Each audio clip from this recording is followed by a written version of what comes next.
2013년도의 마지막 주일 예배를 우리가 하나님 앞에 드리고 있습니다. 이렇게 생각을 해보면 2013년도를 어떻게 지나갔나 싶은 것이 참 하나님의 은혜가 아니었으면 우리가 이곳에 올 수 없었다. 그런 마음이 들고 이렇게 우리 이제 찬양대가 또 1년 동안 열심히 사역을 하고 봉사해 주신 것 참 감사하고요.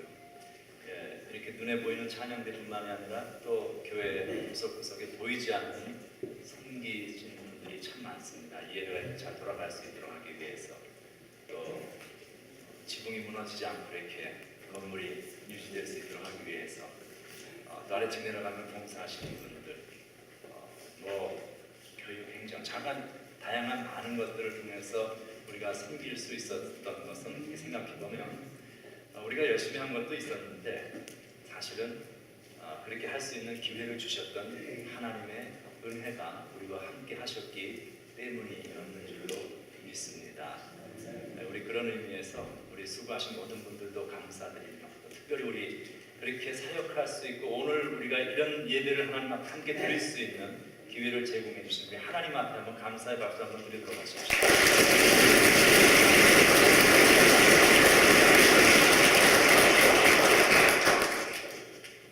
성경에 나타나 있는 예수님 탄생의 이야기는 매우 목가적이고 동화적인 분위기를 가지고 있습니다. 이것은 대단히 오래전 이야기이고 구전을 통해서 내려온 이야기들의 집합체이기 때문에 어떤 부분에 있어서는 그 내용이 명확하지 않은 부분들도 많이 있습니다. 그러나 성령의 영감으로 기록된 성경의 기록 목적은 단순히 역사적 사실을 우리에게 전달해 준다든지 또는 과학 논문 서적과 같이 우리에게 어떤 정확한 정보를 전달해주는 그런 것의 목적이 있지를 않습니다. 성경은 하나님의 백성들이 고백한 신앙 고백의 집합적인 유산이면서 동시에 인간 구원이라는 아주 명확한 목적을 가지고 기술되어진 하나님의 말씀입니다.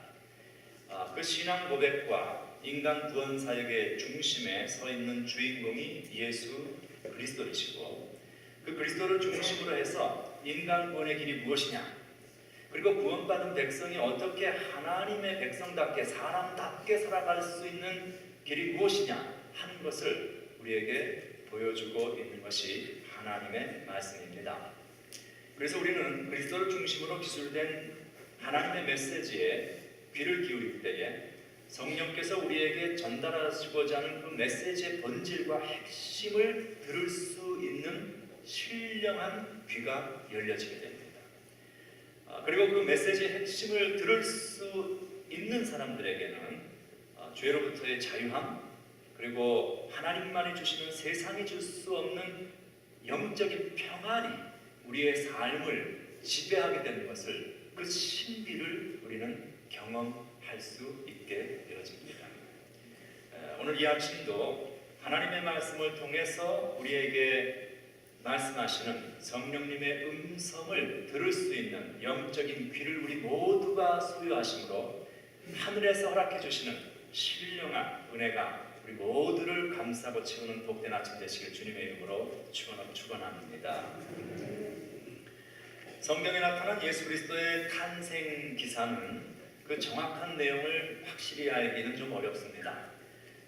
마태복음과 누가복음에 피스 이렇게 저렇게 그것이 들어가 있는데 그 내용을 이렇게 정리해서 예수님 탄생의 어떤 시간적인 순서를 정리해 본다면 대략 다음과 같은 내용들이 나옵니다.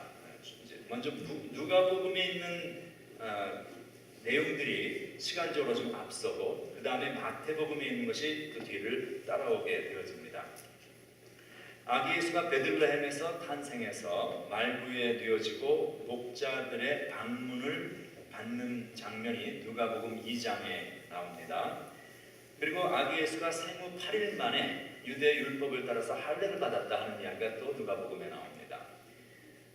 그리고 나면은 그 아기 예수가 예루살렘 성전에 올라가서, 물론 그 부모들이 데리고 간 것이죠. 가서 그 시므온과 안나라는 그 메시아를 오랫동안 기다려왔던 그 선지자들을 만나고 그들에게 경배를 받고 그들이 노래를 부르는 그런 내용들이 누가복음에 역시 기술이 되어 있습니다. 근데 그때는 유대의 그 율법에 의하면 생후 40일이 지난 남자아이가 성전에 올라가서 정결 예식을 할 수 있었기 때문에 예수님이 그곳에 가서 시몬과 안나의 경배를 받으셨던 그때는 적어도 40일이 지난 때였다. 이렇게 보시면 되겠습니다.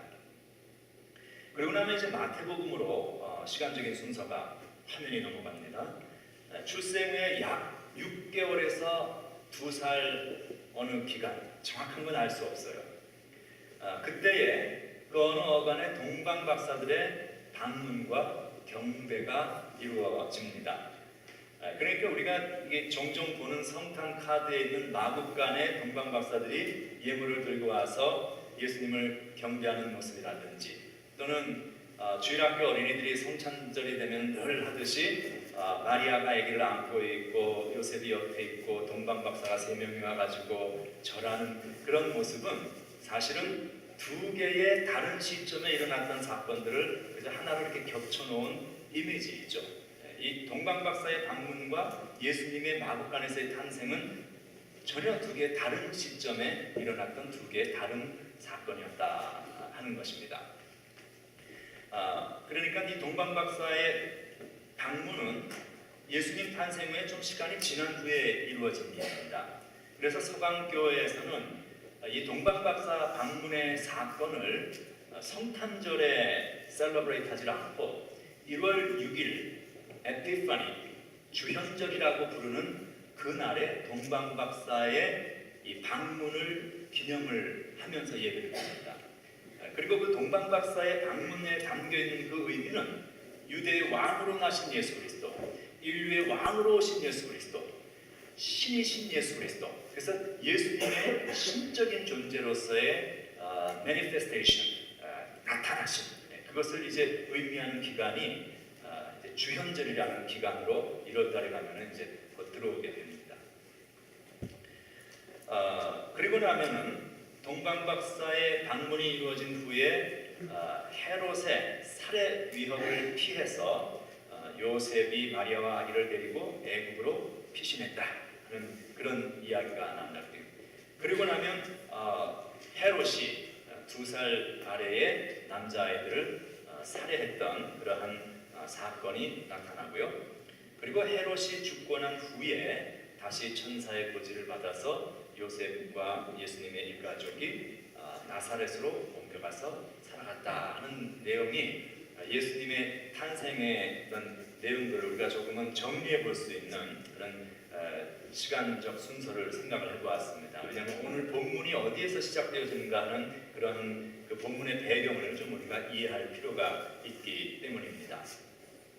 그래서 오늘 본문 첫 부분에 그들이 떠난 후에라고 이렇게 되어져 있는 그 얘기는 동방박사들이 떠난 후에 그런 이야기입니다. 동방박사들이 떠난 후에 그러니까 그 예수님 탄생하신 후에 조금 시간이 흐른 시점에 일어났던 일이다 하는 이야기죠. 오늘 본문이. 자, 오늘은 이 성탄절 후 첫 번째 주일이면서 동시에 2013년의 마지막 주일이기도 합니다. 2013년이라는 이 날짜가 이제 불과 3일도 채 남지 않은 시점에 우리가 서 있습니다. 오늘 마태가 전하는 이 예수님 탄생의 사건 속에, 그리고 우리가 오늘 다 본문을 읽지는 않았지만 그 뒷부분까지 있는 마태복음 2장 마지막까지 합쳐서 구약 성경의 말씀이 이루어졌다 하는 말씀이 계속 등장을 하고 있습니다. 그리스도가 오신 사건은 한마디로 이야기하면 하나님의 말씀이 이루어진 사건이다. 하나님의 말씀의 성취다. 이루려 하십니다. 이렇게 이야기할 수 있습니다. 그리고 그리스도의 삶이라는 것은 그분의 삶의 모습을 통해서 우리의 삶, 우리 그리스도인의 삶이 어떠해야 하는가를 보여주는 전형이라고 보았을 때에 오늘 이 말씀은 나의 삶을 통해서도, 그리스도의 삶뿐만이 아니라 나의 삶을 통해서도 하나님의 뜻이 이루어져야 하는 삶이 되어야 한다라는 영적인 의미로 연결이 되어집니다. 이제 2013년의 마지막 주일에 우리가 한 해를 마감하면서 또 그뿐만 뿐만 아니라 다시 우리에게 열려지는 한 해의 소망의 창을 우리가 내어다보면서 어떠한 마음으로 하나님 앞에 설 것인가 하는 주의 음성에 귀를 기울여 볼 수 있는 시간이 될 수 있기를 원합니다. 첫 번째로, 신실하신 하나님의 인도하심이 우리의 삶을 이끌고 계셨음을 기억하십시오. 신실하신 하나님의 인도하심이 우리의 삶을 이끌고 계셨다. 우리는 하나님의 은혜로 이 한 해를 살아왔습니다. 그리고 또 같은 은혜로 내년도를 살아갈 것입니다. 아마 오늘 성경 공부에 참석하셨던 분들은 그런 포인트를 나눴을지 모르겠는데, 나사렛에 살던 요셉이 베들레헴으로 호적을 하기 위해서 찾아간 일, 그리고 마침 그때 호적하기 위해서 베들레헴에 도착을 했을 때에 그곳에서 아기를 낳았던 일, 이런 것들은 하나님의 말씀이 성취되고 있는 내용들을 보여주고 있습니다. 당시 요셉의 생각에는 단지 호적을 해야 했기 때문에 자신의 원적지 베들레헴으로 여행을 했던 것뿐이었습니다. 다른 의도가 전혀 없었습니다. 그런데 그의 삶의 움직임 속에는 그 요셉 스스로도 전혀 깨닫지도 못하며 알지도 못했던 하나님의 깊은 섭리와 인도하심이 그곳에 들어 있었다는 것이죠. 구약에 예언되어진 하나님의 말씀이 요셉의 삶을 통해서 성취되고 있는 것을 보게 됩니다. 이사야라든지 미가 같은 선지자들은 예수님 탄생 약 700년 전에 비슷한 동시대에 활동을 했던 선지자들이었습니다. 그때 이사야는 다윗의 가문을 통해서 메시아가 올 것이다 하는 것을 예언했고, 미가는 그 메시아가 베들레헴이라는 곳에서 탄생할 것이다 하는 것을 예언을 했습니다.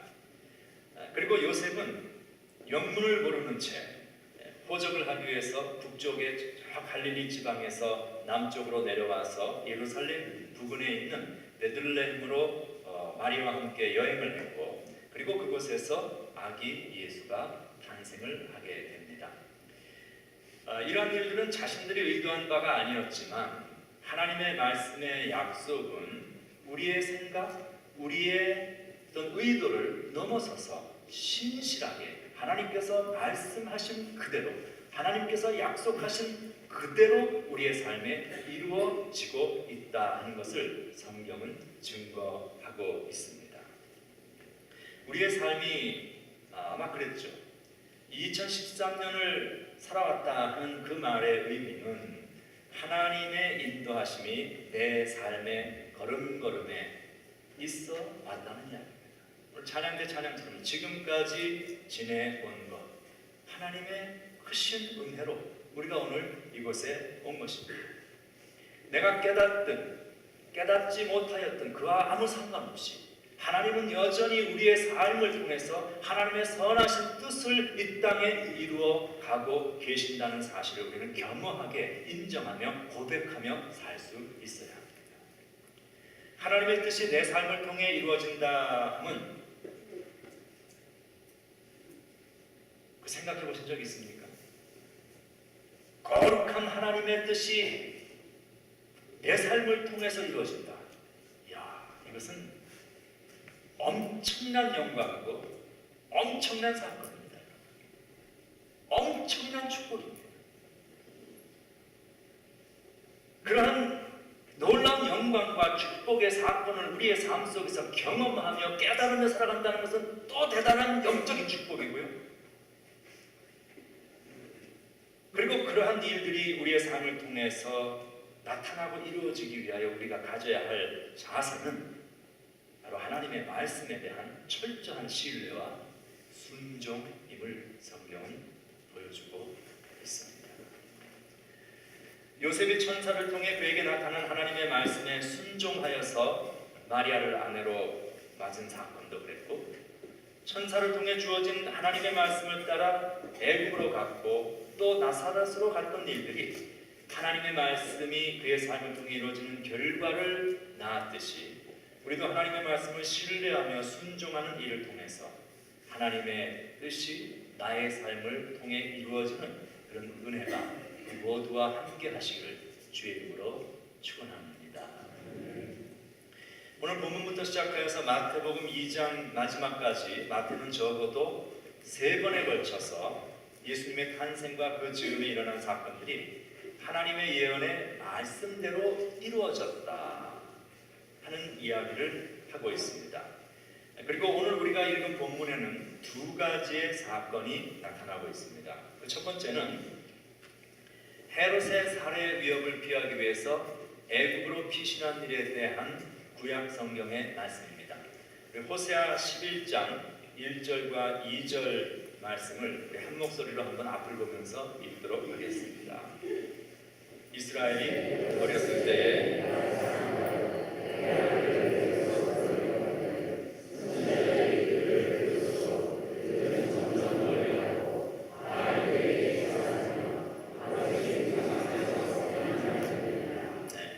이스라엘 어렸을 때에 내가 사랑하여 내 아들을 애굽에서 불러냈거늘, 출애굽의 사건을 이야기합니다. 그런데 출애굽한 백성들이 어떻게 살았는가 하면 선지자들이 그들을 부를수록 그들은 점점 멀리하고 바알들에게 분향하고 제사하였다.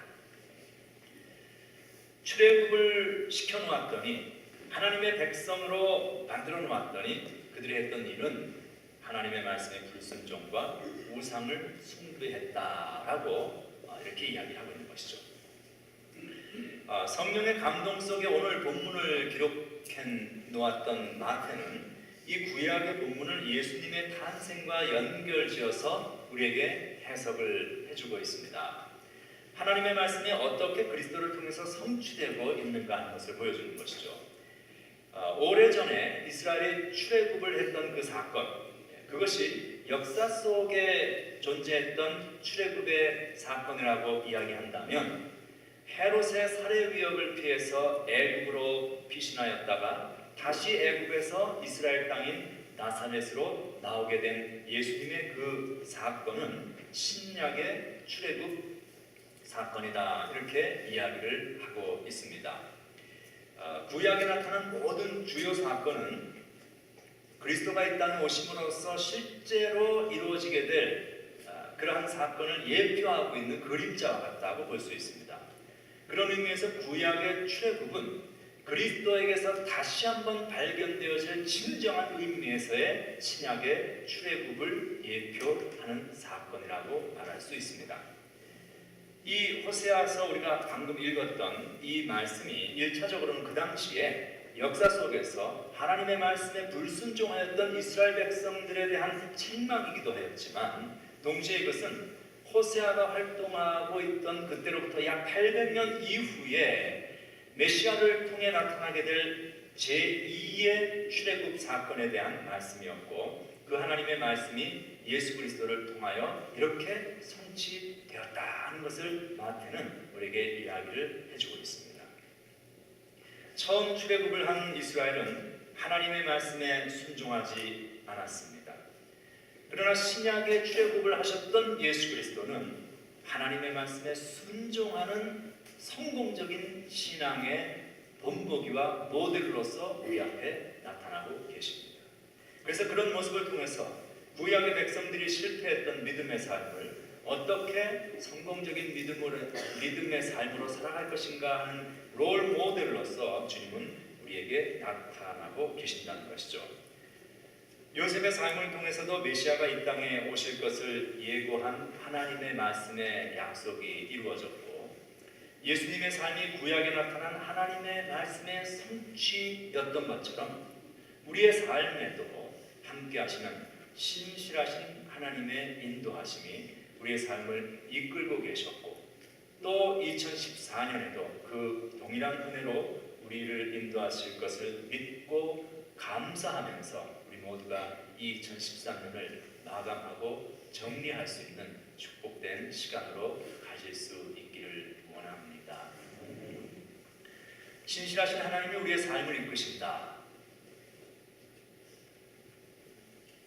우리가 그 확신을 가지고 하나님 앞에 선다면 하나님이 나를 이끄신다.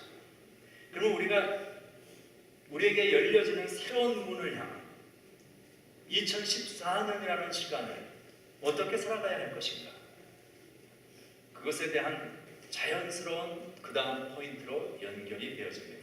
그것은 2014년도 나의 삶이 나를 통해서 하나님의 그 선한 약속이 이루어지는 축복의 통로가 되기를 우리는 소망할 수 있어야 합니다. 마태는 오늘 본문에서 헤롯이 이스라엘의 왕이 나셨다는 이야기, 동방박사의 말을 듣고 2살 이하의 사내 아이들을 살해했던 사건을 기록하고 있습니다. 이 헤롯은 로마 황제인 우리가 잘 아는 아우구스투스 옥타비아누스의 그 임명을 받아서 유대의 왕으로 와서 다스리고 있었습니다. 그는 헤롯 가문을 일으켰던 아주 명실상부한 리더십을 가진 사람이었습니다. 정치적 수완이 대단히 뛰어난 사람이었고 자신의 혈통이 순수한 유대인이 아니었기 때문에 혼혈 유대인이었어요. 그렇기 때문에 유대인들에게서부터 멸시를 받지 않고 환심을 사고 그들에게 지지를 받기 위해서 그는 유대인들의 환심을 사기 위한 많은 노력들을 했습니다. 그 가운데서 많은 건설 사업을 했는데 그 중에 하나가 화려한 예루살렘 성전을 지었습니다. 그 예수님 당시에 있었던 제자들이 보고 그 위엄에 놀라며 감탄했던 그 성전이었고, 그리고 이스라엘을 가시면은 꼭 방문하게 되어지는 그 성지순례의 아주 대표적인 코스 가운데 하나가 마사다라는 요새가 있습니다. 높은 고지대에다가 거기에 있었던 그 역사 속에 아주 로마와 그 대적을 하면서 모든 사람들이 로마군에게 포로가 되지 않기 위해서 자살을 하고 끝까지 항전하였던 그 마사다라는 고지를 요새를 구축을 한 사람이기도 합니다. 그런데 문제는 이 사람이 정서적으로 문제가 있었습니다. 정신적으로 문제가 많은 사람이었습니다. 10명의 아내를 두었는데 그 중에서 자신이 가장 사랑했던 아내에게 간통죄와 반역죄를 씌워서 그 아내를 죽였을 뿐만 아니라 그 아내 오빠, 그러니까 처남이 되나요? 그리고 장모, 그리고 그 아내를 통해서 낳은 자신의 2 친아들까지 처형을 했습니다. 왕위를 물려주기 위해서 준비했던 또 한 명의 아들은 자신이 죽기 5일 전에 처형을 했습니다. 그리고 자신이 죽던 날에는 예루살렘 주변으로 많은 사람들을 세워놓고 처형식을 거행하게 했습니다. 왜냐하면 그 이유는 자신 한 사람만이 죽으면 자신이 죽었을 때 예루살렘 온 성이 슬퍼하지 않을 것이기 때문에 슬퍼할 수 있는 환경을 조성하기 위해서 그러한 처형식을 거행했던 아주 그런 사람이었습니다. 자신의 그 아들을 죽이는 헤롯을 보면서 옥타비아누스가 그 히랍 단어를 사용해서 히랍 사람이었으니까 그 말을 사용해서 월드 플레이를 한 것이 있습니다. 그 히라보에서 아들이라는 말은 후이오스라고 하고 돼지는 후스라고 합니다. 그 말이 비슷한 거예요. 후이오스와 후스. 그래서 옥타비아누스가 뭐 이런 식의 얘기를 한 거예요. It is safer to be a whose 돼지 than a whose 아들 in Herod's house. 그러니까 헤롯의 가문의 아들로 태어나는 것보다 후이오스로 태어나는 것보다 차라리 후스 돼지로 태어나는 것이 더 안전하다. 이렇게 풍자하고 말을 했을 만큼 그는 독재자들이 그러했듯이 정치적인 역량과 또 그 잔인성을 겸비했던 그러한 인물이었다. 이렇게 알려져 있습니다. 그가 유대왕으로 난 어린아기를 죽이기 위해서 2살 이하의 어린아이를 죽였다 하는 기록이 성경 외에 역사 기록에는 나타나지 않고 있습니다. 그렇지만 그 당시 베들레헴이라는 것은 지금처럼 알려진 것이 전혀 아니었습니다. 우리 미가서 5장 2절에 든 것은 베들레헴 에브라다야 너는 유다 볼 중에 작은 곳이다 라는 말이 있을 만큼 그 베들레헴이라는 것은 누구도 돌아보지 않는 아주 작은 시골 촌마을이었습니다. 그러니 뭐 그런 곳에서 있었던 그런 산골에서 있었던 어떤 그 살해 사건 같은 것들이 모든 역사 기록에 다 포함이 되지 않았을 가능성도 상당히 있는 것이죠. 그 유대인 역사가인 요세푸스는 어쨌든 이 헤롯의 잔인함을 잘 증언하고 있습니다. 그리고 여러 자료를 통해서 알려진 바에 의하면 이 헤롯 같은 사람은 충분히 그런 일을 행하고도 남았을 사람이었다는 것을 우리가 알 수 있습니다. 나아가서 예수님의 탄생과 모세 당시에 출애굽했던 그 모세 당시에 그 남자아이들을 살해하였던 애굽 왕의 영아 살해 사건, 이것이 대단히 비슷한 그런 그림을 가지고 있기 때문에 이 두 개의 사건을 연결시키는 일을 통하여서 예수님이 모세로 예표되어 나타난 제2의 출애굽의 진정한 지도자였다는 것을 신학적으로 강조하기 위한 그러한 신학적 장치일 수도 있습니다. 그러나 여기서 우리가 이보다 더 관심을 가져야 할 중요한 핵심 문제가 있습니다. 그것은 마태가 이 사건을 예레미야 선지자가 말한 예언의 성취로 보면서 동시에 예수 그리스도를 통해서 나타날 소망의 메시지가 이 안에는 담겨 있다 하는 것입니다. 우리가 그것을 들을 수 있어야 한다는 것이죠. 예레미야 31장 15절과 16절을 보면 이렇게 예레미야 선지자가 말합니다. 여호와께서 이와 같이 말씀하셨다. 라마에서 슬퍼하며 통곡하는 소리가 들리니 라헬이 그 자식 때문에 애곡하는 것이라. 그가 자식이 없어져서 위로받기를 거절하는도다. 여호와께서 이와 같이 말씀하시니라. 그러니까 애곡과 통곡이 있는데 그 다음 16절을 보면은 그 다음에 소망이 나타나고 있어요. 여호와께서 이와 같이 말씀하시니라. 내 울음소리와 내 눈물을 멈추어라. 왜 그런가? 내 일에 삭슬 받을 것인즉 갚아주신다는 것입니다. 그들이 그의 대적의 땅에서 돌아오리라. 회복의 말씀이죠. 여호와의 말씀입니다. 이렇게 이야기합니다. 울음이 있고 애통함이 있지만 하나님이 갚아주실 것이요 그 눈의 눈물을 씻어주실 것이요 회복의 역사가 그 삶 속에 우리의 삶 속에 나타나게 될 것이다 하는 것을 성경은 이야기를 하고 있습니다. 라헬은 야곱이 가장 사랑했던 아내였습니다. 그 처음에 그 언니가 아이를 가질 때 자신은 아이를 갖지 못하는 그 일로 인하여서 아마 많은 밤을 울고 눈물로 호소하며 슬퍼하였을 것입니다. 그렇지만 그는 후에 요셉과 베냐민이라는 아주 훌륭한 아들을 낳은 어머니가 됩니다. 그래서 여기서 이 예레미야가 말하고 있는 라마에서 슬퍼하며 통곡하는 소리가 들리니 라헬이 그 자식 때문에 애곡하는 것이다 라는 이 말은 예레미야 당시에 있었던 유다 왕국의 멸망, 그러니까 라헬이 아이가 없어서 울었다는 그 말보다는 예레미야 당시에 발생했었던 역사적인 사건, 그러니까 유다 왕국의 멸망, 그리고 그로 인해서 하나님의 백성들이 바벨론의 포로가 되어서 모두 사로잡혀 끌려갔던 그 사건을 이스라엘 지파들의 어머니인 라헬의 이름을 빌려서 슬퍼하고 있는 그러한 내용이라고 보시면 되겠습니다. 이 말은 요셉과 베냐민을 낳고 이스라엘 민족의 어머니가 된 그 라헬의 이름을 예레미야가 빌려서 그 백성들의 처지를 슬퍼하는, 그러니까 사실은 예레미야의 아픔과 눈물의 고백이에요. 나라가 멸망하고 갈 곳이 없어지고 백성들은 이방인에게 다 사로잡혀서 그리로 끌려가 버렸고 더 이상 하나님을 경배할 수 없는 그런 처참하고 아픈 나라 잃은 백성이 된 그 상황, 신앙을 잃어버릴 수밖에 없는 백성이 된 그 상황을 예레미야는 라헬의 이름을 빌려서 울고 있는 거예요. 슬픔과 애통을 고백하고 있는 것이고 그 바벨론의 포로가 된 것을 아파하고 있습니다. 이 바벨론 유수 사건은 영적으로 말하면 하나님의 백성이 바벨론으로 상징되어지는 세상의 포로가 된 사건을 의미합니다. 하나님의 백성이 이 바벨론으로 표현되어지고 있는 죄의 포로가 된 사건을 의미하고 있습니다. 그래서 예레미야는 라헬의 이름을 빌려서 그 일을 슬퍼하였고 사실은 그보다 더 본질적으로는 예레미야의 입을 통해서 그 백성의 되어진 처지를 보시며 마음 아파하고 계시는 하나님의 가슴 아픔을 예레미야서는 사실은 표현하고 있습니다. 왜 이 세상에 슬픔과 눈물과 고통이 있는가? 그거 없으면 얼마나 좋겠어요. 왜 있는가? 성경은 이렇게 얘기를 합니다.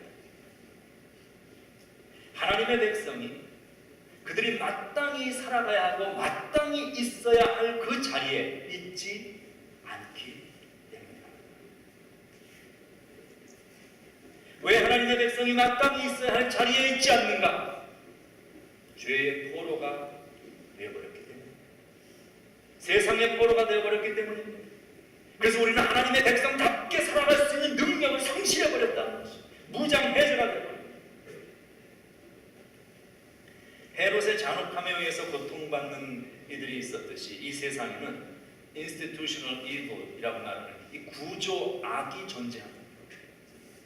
인간의 죄악된 본성에서 비롯되어지는 수많은 상처와 고통의 문제가 우리 주변에는 산재해 있습니다. 그리스도인들은 이 세상에 존재하는 그 구조 악을 대항해서 싸워야 하지만 우리 그리스도인들 스스로가 사회의 구조 악이 되어서는 안 됩니다. 요즘 한동안 북한의 장성택 숙청 사건이 한국 신문에 일면을 장식을 했습니다. 자신의 권력 확보를 위해서 정적을 제거하는 일들은 역사 속에 비일비재했던 일들이지만 그것은 사실 고대나 중세의 일들이지 지금 이 시대가 어떤 시대입니까? 이 21세기라는 이 시대의 권력 확보를 위해서 자신의 가족을 공공연히 처형하는 일은 이 세상 어느 나라에서도 볼 수 없는 일입니다.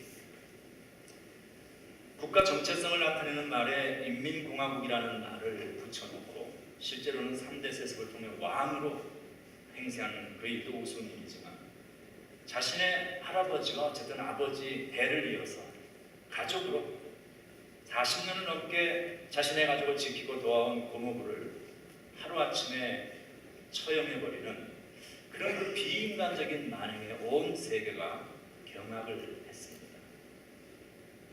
저작거리에서 사람을 참수하거나 상족을 멸하는 일은 인권이라는 개념이 존재하지 않던 미개한 시대의 정치구조에서 가능했던 일인데 이 21세기에 그런 일이 버젓이 일어나고 있다는 것이죠.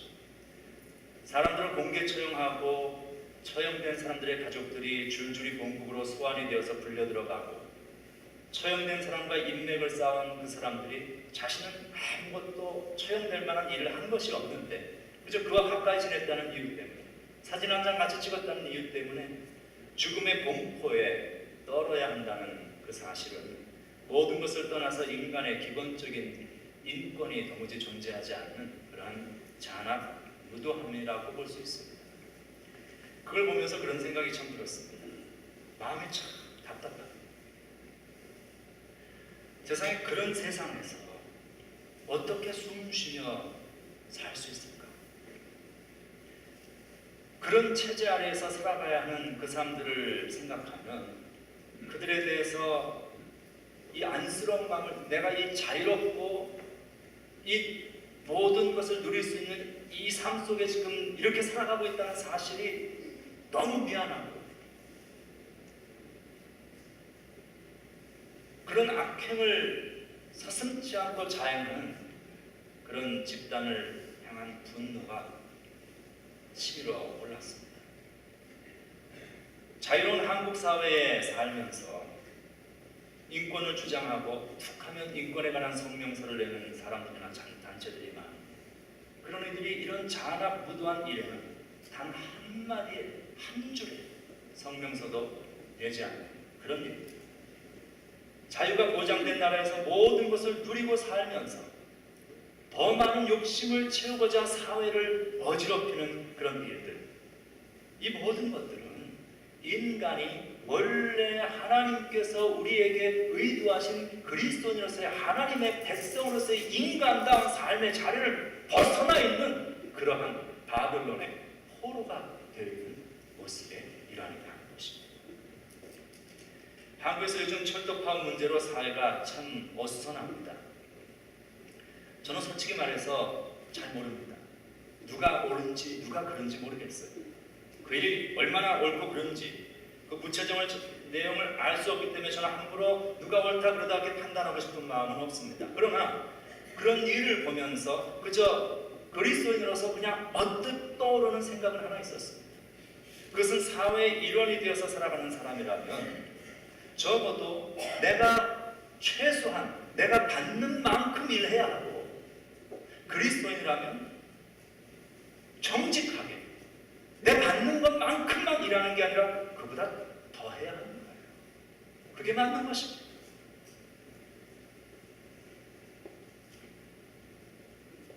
내가 하는 일을 통해서 사회와 나라에 보탬과 유익이 되어지는 그러한 삶을 사는 것이 인간이 마땅히 있어야 할 삶의 자리인 거예요. 없으면 서로가 조금씩 양보하면 될 거 아니에요. 그러면 다 잘 살 수 있는데, 적지 않은 고수와 대우를 받고 있으면서 이마에 빨간띠를 두르고 투쟁이라고 쓴, 그렇게 해서 그거 얻으면 그 마음속에 무슨 감사가 있을까? 그 속에 노조를 이용해서 공공의 유익보다는 자신들의 기득권만을 확보하는 일이라든지, 또 반대로 정치하는 사람들은 진정으로 백성을 사랑하고 그 자리에 있으면 백성 사랑해야죠. 그 자리에 있으면 백성을 두려워할 줄 알아야죠. 그게 맞는 것이죠. 자기 잘 먹고 잘 살라고 그 자리에 있는 건 아니잖아요. 자신들의 갖춘 위치와 권력을 사용해서 자신들의 이익만을 추구하는 도구로 삼는 그런 일들이 세상 역사를 다 어지럽히고 우리들의 마음을 슬프고 답답하고 안타깝게 애통하게 그렇게 만드는 거예요. 나와 생각이 다르면 무조건 좌파라고 몰아가는 그런 것도 답답한 일이에요. 반대로 실제 공산주의 이념을 가지고 활동하는 사람들을 민주화 투사로 둔갑시키는 일도 거짓을 진실로 포장하는, 그거 다 잘못된 일이에요. 정치도 사회도 이렇게 극단적으로 양극화된 상황 속에서 무슨 평화가 있고 어떻게 더불어 살아가는 세상이 될 수 있을까? 참 마음이 착잡하고 답답했습니다. 우리는 기도해야 합니다. 우리 그리스도인들이 기도해야 합니다. 나라와 민족을 위해서 기도하고, 우리가 살고 있는 이 세상과 역사를 위해서 기도하고, 정치 지도자들과 가진 자들, 힘 있는 사람들이 하나님 앞에 정직하고 바른 양식으로 살아갈 수 있는 그러한 바가스가 만들어지기 위해서 기도하고, 기도해야 해요. 그래야 우리의 자녀들이 사람 사는 세상다운 곳에서 살아갈 수 있는 인생을 누릴 수 있는 것입니다. 오늘 성경이 말하는 바, 라마에서 슬퍼하며 번복하는 소리가 들리니, 라헬이 그 자식 때문에 애곡한다는 이야기는 자식이 없어서 오는 것이 아니라 하나님의 백성들이 세상의 포로가 되어버렸기 때문에, 죄악의 포로가 되어버렸기 때문에, 자신이 마땅히 살아가야 할 하나님의 백성으로서의 삶의 자세를 다 잃어버렸기 때문에 그렇게 슬프게 살아가는 그 모습에 대한 한탄입니다. 자신의 이 기득권 유지만을 추구하면서 서로를 해하고 서로에게 고통을 주고받는 인간 삶의 본질적인 문제에 대한 하나님의 가슴 아픔의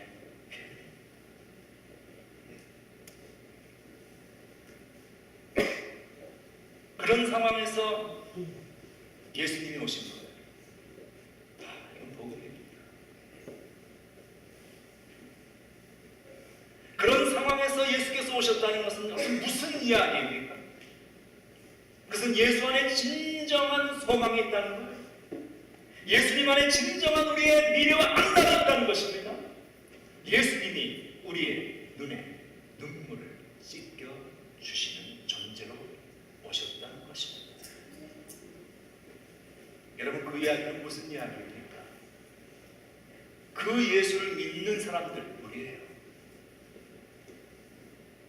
그 예수를 따르는 우리들이 있어서, 하나님의 백성이 있어서 우리가 이 세상을 살아갈 때 하나님의 방법으로 이 세상을 살아가고, 그래서 이 땅에 존재하는 애통과 슬픔과 억울함과 눈물을 거두어내고 더불어서 모두가 평화롭게 섬기며 살아가는 하나님의 나라를 누가? 우리가, 예수 믿는 우리가 그 삶을 만들어가야 한다는 그 책임이 우리에게 있다는 것을 오늘 성경은 이야기하고 있습니다. 우리는 이 사회 속에서 그렇게 나를 통해 하나님의 선한 뜻과 약속이 이루어지는 세상이 되기를 소망해야 합니다. 내가 하나님의 쓰시는 도구가 되어서 내가 정치를 한다면 그런 양심으로 정치하고, 경제활동을 한다면 그런 마음으로 경제를 하고, 어떤 직업에 있든지 무엇을 하든지 그것이 작은 일이든 큰 일이든 상관없는 거예요. 그 모든 사람들이 하는 하나님의 백성다운 삶의 자세가 모여서 이 세상에 하나님의 나라가 건설이 될 수 있는 것입니다. 우리가 그런 삶으로 이 사회 전방 곳곳에서 하나님의 쓰시는 축복의 통로가 되기를 소망하고 기도하고 있어야 합니다. 우리의 자녀들이 그렇게 되기를, 우리 교회에서 훈련받은 모든 성도들이 그러한 삶을 살아가기를 우리는 기도할 수 있어야 합니다. 오늘 본문에 발견되어지는 요셉이라는 사람과 헤롯이라는 사람은 그런 면에서 대조적인 인간상을 보여줍니다. 헤롯이라는 사람은 자신의 지위와 힘을 이용하여 자신의 만족을 지키기 위해 무슨 일이 되지 않은 사람이었습니다. 요셉이라는 사람은 헤롯과 비교했을 때 아무 존재도 아닙니다. 별것 아닌 사람, 시체만 가진 것 없고 배운 것 없고 힘없고 내세울 것 없는 사람이었지만 그를 통해서 하나님의 역사가 이루어졌던 놀라운 축복의 인생을 살아갔던 사람이었어요. 참 멋있지 않습니까? 그 이름이 우리에게 이렇게 아름다운 이름으로 지금 남아서 기억이 되는 거죠. 그의 순종을 통해서 예수님이 태어나셨고, 그의 순종을 통해서 예수님이 애굽으로 가서 보호받으셨고, 그의 순종을 통해서 예수님이 나사렛에 오셔서 자라날 수 있었습니다. 아무것도 아니었던 그 존재였지만 그 사람의 순종이 있었기에 하나님의 나라가 그의 삶을 통하여서 확장되어 나가고 있는 사건을 우리는 보고 있는 것입니다. 우리도 그럴 수 있다는 것입니다. 아니, 우리가 마땅히 그래야 한다는 것입니다. 하나님의 말씀에 대한 순종은 우리를 작은 자에서 결코 이 세상 내가 사는 이웃에 없어서는 안 되는 소중한 존재로 하나님이 우리를 만들어 주십니다. 예수님 오신 이 계절, 이 한 해를 마감하고 새해를 바라보는 이 시점에 우리는 스스로 생각해 보아야 합니다. 나는 어떤 삶을 살기로 나에게 주어지는 새해를 바라보며 결단할 것입니까? 요셉의 순종을 통해 그리스도께서 오셨듯이 나를 통해 하나님의 말씀과 약속이 이 땅, 이 역사에, 나의 직장, 우리 교회, 우리 가정에 성취되어지는 하나님의 도구와 축복의 통로가 될 수 있기를 주님의 이름으로 축원합니다. 기도하겠습니다. 하나님 감사합니다. 2013년 하나님의 신실하신 인도하신 우리와 함께 하셨기에 우리가 이곳에 서 있음을 고백하며 감사드립니다. 그 은혜로 2014년 살게 하시고 2014년 나의 삶을 통하여 하나님의 뜻이 이 땅에 이루어져가는 축복의 통로가 되게 하여 주시옵소서. 예수님의 이름으로 기도합니다.